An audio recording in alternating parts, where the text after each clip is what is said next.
125 5 watts. voltahe ng Voltage. Tapos ito naman amperahe, and dito naman yung wattage na ito yung binabasa ni kontador from na nakukompute niya. Pag na-compute niya, ito naman yung babasahin ni magre-reading. Ito yung babayaran natin. Yes. So bubuhayin ko siya. Ito. So 94. So mataas yan. Kaya nga bawal na to eh. Hindi na to ang pan. Pero pakikita ko lang sa paano nag-work yung aming device. I-plug ko lang siya sa tingnan mo from 94 magiging 69. So almost 30%. So ang laki ng na-save mo sa kung titignan mo, malaki talaga na-save mo. Actual demo po ito, sir. Ano? So ngayon, sir, nakita ko meron kang electric pan. Yung electric pan mo yung ating i-test. Electric pan na. Apo. Electric pan na mabagal.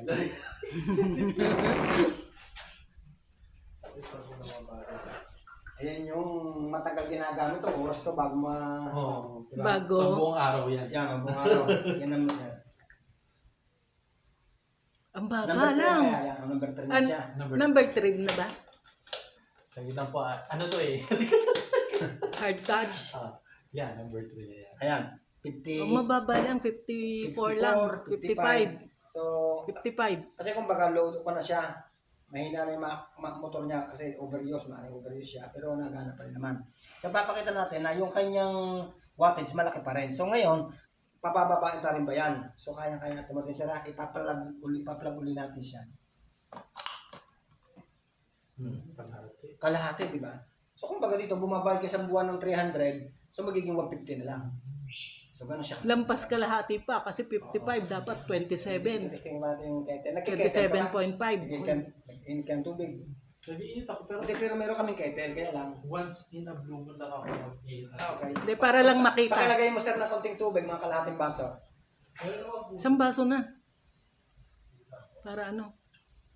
Para matagal nga, mas kasi maraming tubig, para matagal siyang ano. Kasi ano agad yun eh, lalang iinit na siya agad eh. Matatagalan ka na sa ano. Matatapos na yung dami. Ayun. Ay, Thank you.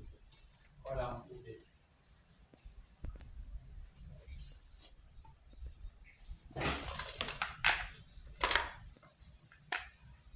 Acidic po kasi tayo kaya hindi po tayo madalas magkape. Gayon ba? Sige, natanggalin ko muna si Sige. pan para mas accurate natin ma-compute yung pan. So, titingnan natin kung gaano, di ba yung ilaw 95, itong electric pan 54. So, tingnan natin sa kettle kung gaano siya mas malaki mag-consume ng Ito yung mga electric. Here. ayun pa sila. Yo. Oh, 1,362. 61. Napakataas niya, 10 times ang lakas niya. Kumpara sa electric 1,361. pan at sa ilaw, di ba? Kung gano'n siya kalaki. Ngayon, pag yan, sir, ating tinabihan, Ay. konti lang. So, ang purpose nito, sir, So 30 plus lang yun nabawas. Mga 30 lang kahit ito may saksakan sa ilalim. ang gagawin natin, sir, dito natin siya sasaksak. Dadayan natin. Di ba? 1,300 siya. Okay. Pag isinaksak natin siya dito, 74. 74 na lang. So, pwede sa aircon. Itatabi mo lang, sir. Hindi mo po i-direct. Plancha, ang pwede. Ang pwede lang Naman i-direct plancha dito, ka? kettle, maliit na rice cooker. Electric Plancha. stove, plancha. Hindi po rin ako namamlansya. Hindi. Kaya ito, Sa bukas. Wash and wear. yes. Parang Kaya ako. mo dito, sir, pagka yung mga demotor, Washing. itatabi mo lang din. Tatabi mo siya. Kita mo yung sa electric bank kanina, di ba? 50%. Paano yung outlet ko isahan lang? Ay, centralized naman to. Basta yung alasan yung breaker mo. Doon mo siya. Doon mo siya tatabi para lahat ng appliances mo, cover niya. What? Ayun ang Magkakaroon ka breaker ko. ng, So, maglalagay yun ka ang breaker ng ko. outlet sa Hanap tabi ng break- circuit hanap ka ng breaker. isang outlet na malapit na yun. Kung Ah, outlet yun. Ipa-plug mo lang siya doon. O makikuha na yan. Pero much better na hanap ka na lang ng extension na maitabi to. Tapos, pagka magagamit ka yan, much better na magamit mo to dito. Kasi pag tinabihan mo lang siya, maliit lang nababawas. Kailangan nakasaksak siya dito. Pag mga electric, siguro, mga electric lang yung pwede dyan. Or Oo, maliit yung mga lang. Ang bawal umiinit. dito, sir, ay yung mga demotor like electric fan, aircon, rep, Sa washing. washing. Ang kailangan din yung mga heating elements like kettle, Yung mga heating. plancha. How about yung sa Electric stove. Yun, pwede. Itabi Electric na lang. stove. Tinatabi ko yung, kasi Pwedeng itabi kasi lang. baka induction ano siya eh. Kasi may iba't iba kasi yung tinatawag ng mga digital at saka yung mga yung ano siya, Yung radiation. radiation. Lang kasi yung iba yung, Hindi pwede dito. ano ba yung stove mong electric? Ah, wala pa naman. Okay. Wala pa. Yung sa amin kasi, Yung siya, coil, ako radiation. electric Yung stove coil, na coil, Ayun, pwede inilagay ko lang dyan. Ayan, pwede yun. Yun. Yung coil. Yung Oo. coil. But for the yung mga Mga normal parang- na flat na Oo.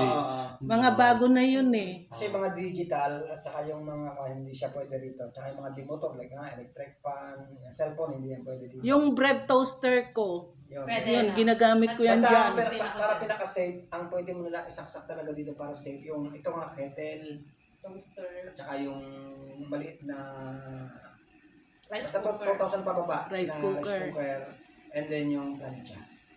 Nakita mo yung rice cooker ko? Na siya. Tignan mo sir, from Sinaksak ko din yan 1,300 doon. naging 72 na lang. Pwede. Di ba? Malaki yun, di ba? Ganun siya kaganda. Yun. Kaya nung hindi mo naman din niya kay Serda, naganda din siya, sabi niya, anak mo masisig yan.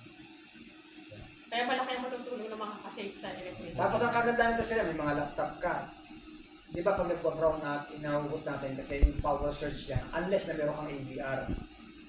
Yan, Ngayon, voltage ito, parang regulator naka-ABR. na siya. Kahit na mag-brown out yan at biglang bumalik ang kuryente, lalo na kung malakas ang voltahe, safe ang ang iyong appliances o yung laptop mo ganyan. pag nakasaksak siya, halimbawa doon. Oo. Ibig Safe. sabihin sa buong Yes, centralized yan. Basta yun yung yan ang pinakaunang tawag dito, unang outlet na malapit sa iyong breaker. So, magiging centralized. Yung lahat ng dadaloy ng kuryente from your contactor, then yung sa iyong breaker dadaan dito, bago nyo i-distribute dito. So, makukorek yung lahat ng dadaloy ng kuryente. So, yun ang maganda. So ito dati man. Para na siyang voltage regulator. Yung mga power surges, piniprevent niya. Yung video ay ito. Wala yan. Hindi, para may pangalan. Ako kasi napakahabang explanation nito, kaya lang, short lang natin. Ano lang? Ayoko ko na mahaba. Kaya, short lang natin gagawin. At Ito, least sir, maunawaan. anong nangyari dito sir, di ba ito, parang ito isang tawag namin comparison. Di ba pag bumili ka ng beer, pag binili mo siya sa tindahan, buo. Pero pag sinalin mo na siya sa baso, di ba mayroong tinatawag na may bula. Hindi mo naman ininom ko, tinatapon nga yun.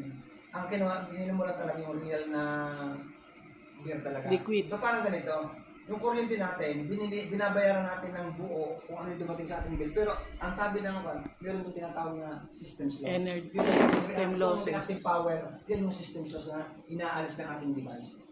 So kumbaga, aalisin na yan, kaya nakakasave ka sa kuryente. So ganun po siya yung tinatawag na reactive power. Yan ang parang pinaka-reactive power yung systems loss. So ganun po siya kaganda. Tingnan mo sa nila ang pakonsibrate Correct siya. may video. May lang naman. Uy, mga matitipid sa kuryente.